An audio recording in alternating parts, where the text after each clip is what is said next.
দাঁড়িয়েছে 1 মিনিটও। হ্যাঁ, এমনিতেই সাঁতরাগাছি মানে মেল ট্রেনের জায়গা, সব মেল ট্রেন প্যাসেঞ্জার সাঁতরাগাছি মানে। হ্যালো ফ্রেন্ডস, তোমরা সবাই কেমন আছো? আশা করি খুব ভালো আছো। মিস্টার আর মিসেস লাইফস্টাইল চ্যানেলে তোমাদের সবাইকে জানাই স্বাগত। দেখতে নিশ্চয়ই পাচ্ছ, আজকে আমরা তিনজনে মিলে বেরিয়ে পড়েছি। তবে আমরা যে তিনজনে নয়, আরও দুজন আছে যারা আমাদের পিছন পিছন আসছে। আমরা সবাই মিলে 21 জানুয়ারিতে কোথায় ঘুরতে যাচ্ছি চলো তোমরা নিজে চোখেই দেখতে থাকো।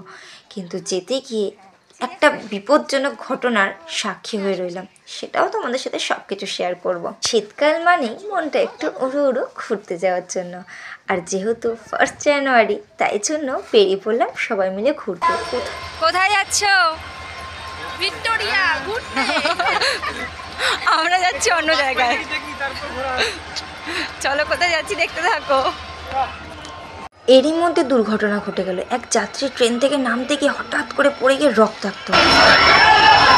এ বাবা, কি হলো? বুঝতে পারলে কিছু? ট্রেন থেকে নামতে গিয়ে হঠাৎ করে লোকটার পা ফ্র্যাকচার হয়ে গেল। কোনো রকমে তাকে ধরে এখানে বসানো হয়েছে। আর কত মানুষজনের ভিড় দেখো। তার কিছু মুহূর্তেই ব্লিডিং স্টার্ট হয়ে গেছে। প্যান্টের ওপর দিয়েও ব্লিডিং বোঝা যাচ্ছে, আর নিচে তো গড়িয়ে পড়ছে। এখানে দেখানোর নিয়ম নেই তাই দেখাতে পারলাম না। সঙ্গে সঙ্গে জিআরপি চলে এসছে। আর যেহেতু এটা পুলিশ কেস, আমাদের সমস্ত মানুষজনকে ওখান থেকে হাঁটিয়ে দিয়েছে। জানি না নতুন বছর তার ভাগ্যে কি রয়েছে। এটা ভেবে মনকে সান্ত্বনা দিলাম যে সবার সব দিন ভালো যায় না, হয়তো তার ভাগ্যে আজকে এটা লেখা ছিল। যাই হোক, সব কিছুকে সাইডে রেখে আমাদের ফোকাস এখন আমাদের ডেস্টিনেশনের দিকে। তাহলে চলো দেখতে থাকো, আর ভিডিওটাকে স্কিপ না করে পুরোটা দেখার অনুরোধ রইল। আর ভালো লাগলে লাইক, কমেন্ট, শেয়ার, সাবস্ক্রাইব করে দিও। ভিড়টা দেখো, বুঝতে পারছো কিছু? এটা একটা ফ্লাইওভার। এই দিক থেকে আমরা ওই দিকে ক্রস করে যাব। মারাত্মক ভিড়। এত ভিড়, শীতকালেও আমরা ঘেমে যাচ্ছি। গায়ে সোয়েটার নেই, তা সত্ত্বেও ঘেমে যাচ্ছি। আর এখানে যে চলন্ত সিঁড়িটা রয়েছে সেটাও এখন চলছে না, বুঝতে পারছো? সেই জন্য আমি ভিডিওটা করে তোমাদেরকে দেখালাম। এত ভিড়েতে সিঁড়িটাকেও বন্ধ করে দিয়েছে। ভিউটা দেখে আশা করি অনেকেই বুঝতে পারছো, তবে যারা বুঝতে পারছো না তাদেরকে একটু ক্লিয়ার করে দিই। আমরা যাচ্ছি আলিপুর চিড়িয়াখানা। যারা যারা এসেছো তাদের তো চেনা, কিন্তু যারা যারা আসোনি তাদের জন্য এই ভিডিওটা। চিড়িয়াখানায় আসবে, কিভাবে আসবে সেটা তো অবশ্যই বলবো, তবে এখানে এসে তোমাদের কিভাবে এন্ট্রি নিতে হবে তাহলে সেটা শুনে নাও। চিড়িয়াখানা যেমন একটা সুন্দর পিকনিক স্পট, বাচ্চাদের ঘোরার জন্য একটা পারফেক্ট জায়গা। তাহলে এখানে আসতে গেলে তোমাদেরকে আগে টিকিট করে নিতে হবে। আগে বড়দের জন্য 50 টাকা এবং 5 ইয়ার্স বাচ্চাদের জন্য 20 টাকার টিকিট করে নিতে হবে। এবং অনলাইন অফলাইন দুটোরই ব্যবস্থা রয়েছে। যারা অনলাইন টিকিট কাটবে 1 লাইন, যারা অফলাইন টিকিট কাটবে আর 1 লাইন। ব্যাপারটা ক্লিয়ার হলো? এরপরে নেক্সট তোমরা যখন ভেতরে এন্ট্রি নেবে তখন দেখতে পাবে এখানে একটা সুন্দর বোর্ড, যেই বোর্ডটা তোমরা ফোনে সেভ করে নিতে পারো এবং এটা দেখেই তোমরা তোমাদের ডাইরেকশানে যেতে পারো।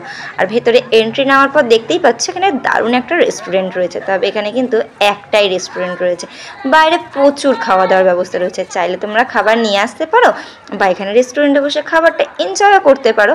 আর এখানের মানুষজনকে দেখেছো? প্রচুর মানুষের ভিড়। পশু পাখি কী দেখবে, আগে মানুষ দেখো।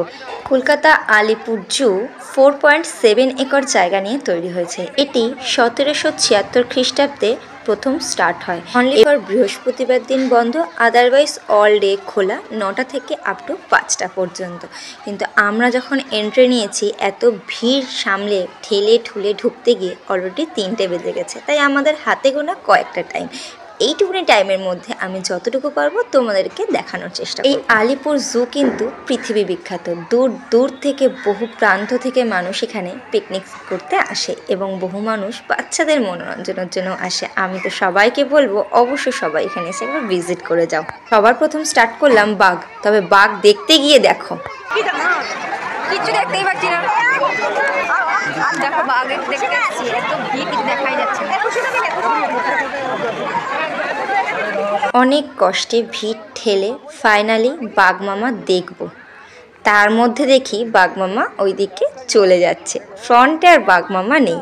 যাই হোক, অনেক কষ্টে এবার বাঘমামা আসছে, তাই বাঘমামাকে তোমাদেরকেও দেখিয়ে দিলাম। পুর জু চিড়িয়াখানায় পশু পাখি প্রচুর পরিমাণে রয়েছে। তবে কেন জানি না এখানে আমরা একটা বাঘকেই দেখতে পেলাম, আর বাঘগুলো কোথায় আছে কিচ্ছু বলতে পারবো না। আর আমার পেছনের ভিড়টা দেখো, পশু পাখি দেখবো কি, মানুষ ঠেলতে ঠেলতেই ব্যস্ত হয়ে যাচ্ছে।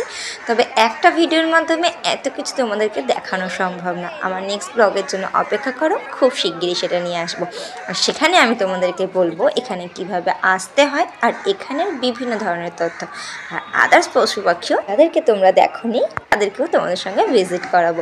তবে আজকের জন্য এইটুকুই, আবার কোনো নেক্সট ব্লগে দেখা হচ্ছে। বাই, সবাই ভালো থেকো, সুস্থ থেকো। আর অবশ্যই আলিপুর জুতে একবার ভিজিট করে যেও সবাইকে নিয়ে।